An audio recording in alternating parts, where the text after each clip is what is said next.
Pernahkah terpikir, kenapa Indonesia punya begitu banyak hewan unik yang tak ditemukan di tempat lain? Ada yang bertaring seperti makhluk purba, ada yang menari anggun seperti penari balet, dan ada juga yang wajahnya seolah tak pernah tidur, misterius, memikat, dan tak terjamah. Mereka bukan sekadar hewan, mereka adalah saksi hidup dari jutaan tahun evolusi, penjaga warisan budaya, dan penyeimbang ekosistem Nusantara. Namun sayangnya, masih banyak dari mereka yang belum dikenal, bahkan oleh masyarakat Indonesia sendiri. Nama-namanya nyaris tak pernah terdengar. Di video ini, kita akan menyelami kisah 5 hewan endemik Indonesia yang luar biasa. Bukan cuma menarik dari sisi ilmiah, tapi juga menyimpan nilai penting bagi alam, budaya, dan masa depan kita bersama. Sebelum kita mulai petualangan ini, jangan lupa tekan tombol subscribe dan aktifkan lonceng notifikasi, agar kamu nggak ketinggalan cerita-cerita menakjubkan dari alam Indonesia yang jarang terungkap. Mari kita mulai.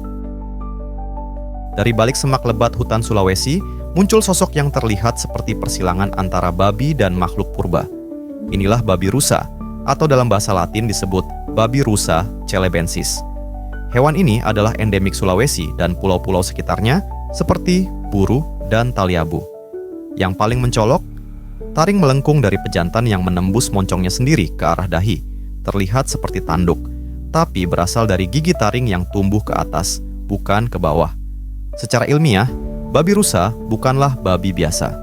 Mereka termasuk dalam subfamili tersendiri yang memisah dari babi hutan Asia lain sejak jutaan tahun lalu.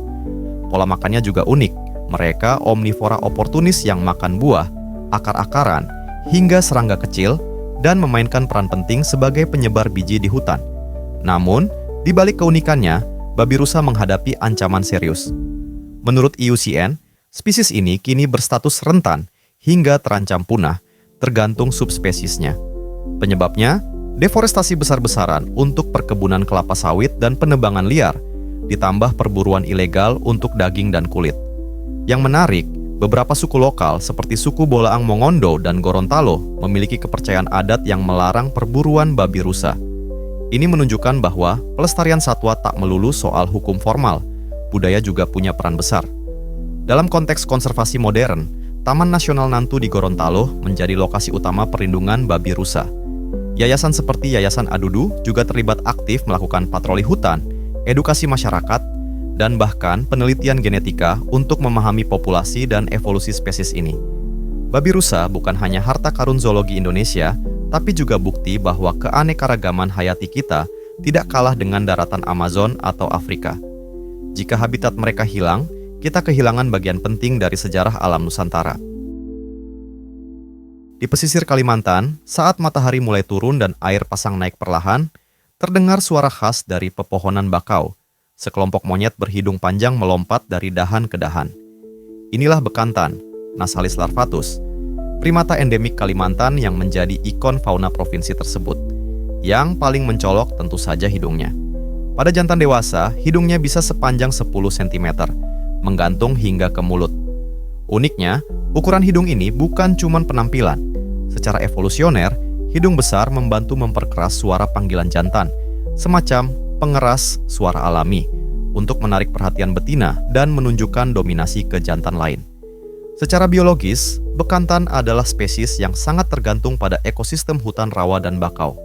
Mereka mengonsumsi daun muda, biji, dan kadang-kadang buah, dan memiliki sistem pencernaan unik mirip hewan pemamah biak, dengan perut berfermentasi khusus untuk mengolah daun yang sulit dicerna. Namun kini, habitat mereka terancam parah.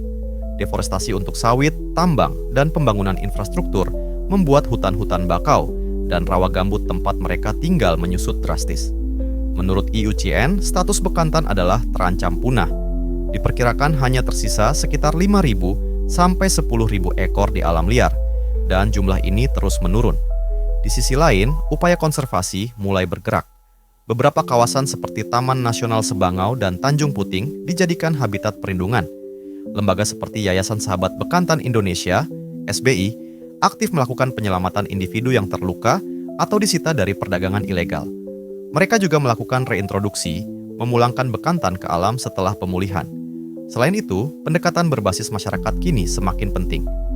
Di beberapa desa di Kalimantan Selatan, warga mulai dilibatkan dalam ekowisata berbasis bekantan, di mana keberadaan satwa ini justru jadi aset ekonomi baru yang berkelanjutan. Wisatawan bisa menyusuri sungai dengan perahu sambil mengamati bekantan tanpa harus merusak habitatnya. Bekantan bukan cuma primata unik, ia adalah indikator kesehatan ekosistem pesisir Kalimantan. Kalau kita gagal menyelamatkan mereka, itu pertanda bahwa hutan rawa kita sedang sekarat. Di langit timur Pulau Flores, seekor burung pemangsa terbang melingkar, menatap tajam dari ketinggian. Ia bukan sembarang elang. Inilah elang Flores, Nisaetus floris, salah satu raptor paling langka di dunia dan hanya bisa ditemukan di Pulau Flores dan sekitarnya. Ia kerap disebut sebagai Raja Langit Nusa Tenggara.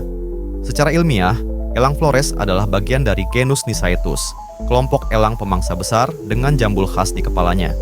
Tubuhnya kekar, panjang tubuh mencapai 70 cm dengan rentang sayap yang bisa melebar hingga 1,2 meter. Warna bulunya coklat keemasan di punggung dan putih keabu-abuan di bagian bawah, berpadu indah saat membelah langit. Namun, statusnya sungguh mencemaskan. Elang Flores masuk dalam daftar kritis, critically endangered, oleh IUCN. Populasinya diperkirakan kurang dari 250 individu dewasa yang tersisa di alam liar. Ancaman utamanya adalah fragmentasi habitat akibat konversi hutan menjadi lahan pertanian, pembangunan jalan, serta kebakaran hutan. Elang ini sangat sensitif terhadap gangguan manusia dan hanya berkembang biak dalam kawasan yang benar-benar tenang. Habitat utama elang ini adalah hutan dataran rendah dan perbukitan Flores, termasuk di kawasan seperti hutan Embeliling, Taman Nasional Kelimutu, dan Waewuul. Namun kawasan ini kini mulai terisolasi satu sama lain, membuat elang sulit mencari pasangan dan memperluas wilayah jelajahnya. Upaya konservasi elang Flores masih tergolong minim dibandingkan ancaman yang ia hadapi. Lembaga seperti Burung Indonesia telah melakukan pemantauan dan sosialisasi kepada masyarakat lokal agar tidak mengganggu sarangnya. Edukasi juga diberikan ke sekolah-sekolah di sekitar kawasan konservasi agar generasi muda Flores mengenali pentingnya menjaga burung ini sebagai bagian dari identitas daerah. Menariknya, elang ini memiliki nilai simbolis.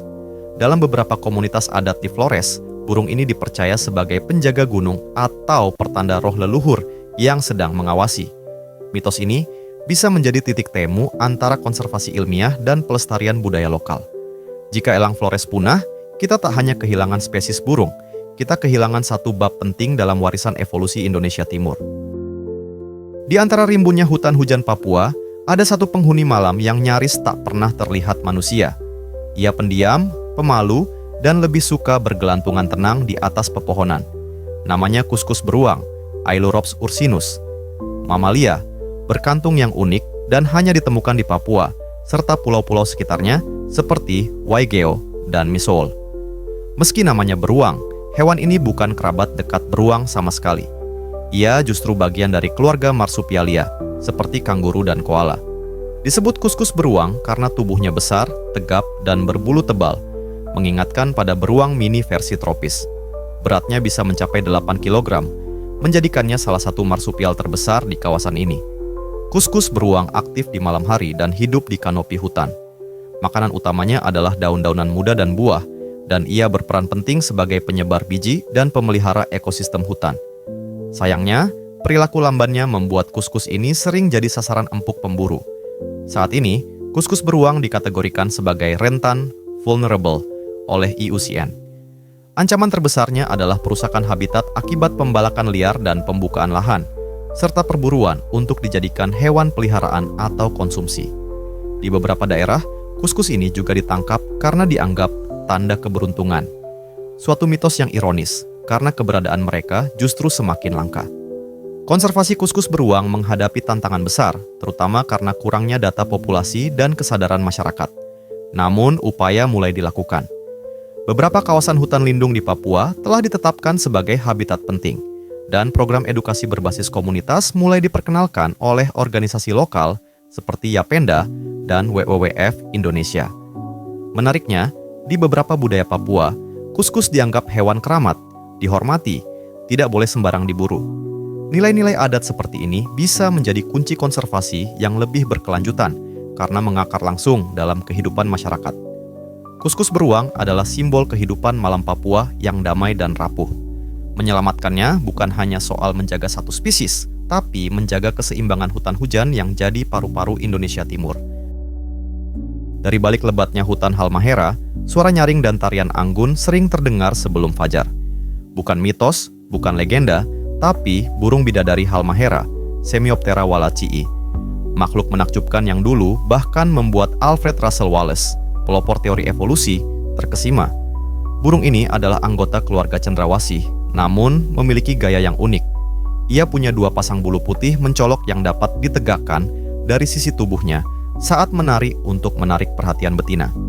Saat ritual kawin berlangsung, sang jantan berubah menjadi penari hutan, melompat, mengepakkan sayap, dan memamerkan keindahannya dalam pertunjukan yang tak bisa ditiru makhluk lain. Ukuran tubuhnya sedang, warna dominannya hijau zamrud dengan dada ungu metalik yang berkilau terkena cahaya matahari pagi. Mereka hidup di hutan primer dataran rendah dan sangat tergantung pada pohon-pohon besar untuk tempat bertengger dan berkembang biak. Meskipun tergolong hampir terancam, near threatened, oleh IUCN, burung ini menghadapi tekanan serius dari deforestasi dan perburuan liar. Habitatnya di Halmahera terus terfragmentasi oleh ekspansi pertambangan dan pembukaan lahan. Selain itu, permintaan pasar gelap terhadap burung eksotis turut memperburuk situasi. Namun, ada harapan.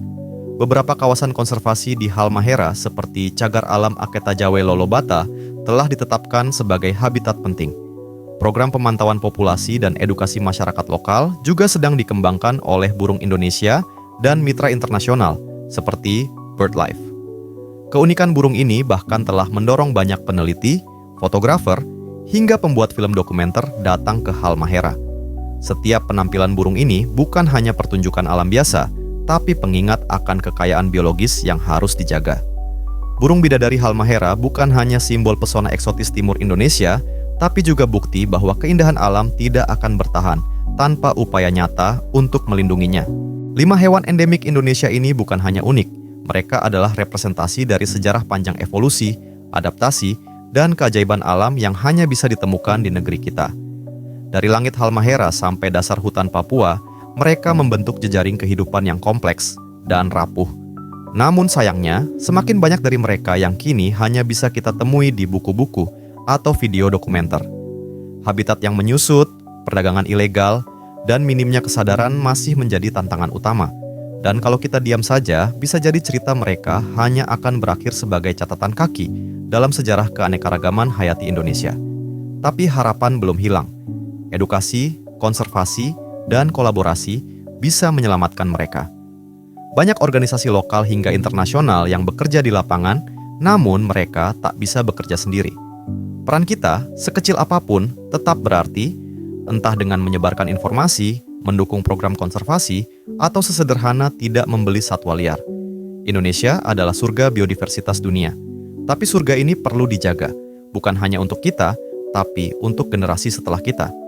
Kalau kamu merasa topik ini penting, bantu sebarkan videonya, dan jangan lupa subscribe agar kamu nggak ketinggalan cerita-cerita menakjubkan lain dari alam Indonesia.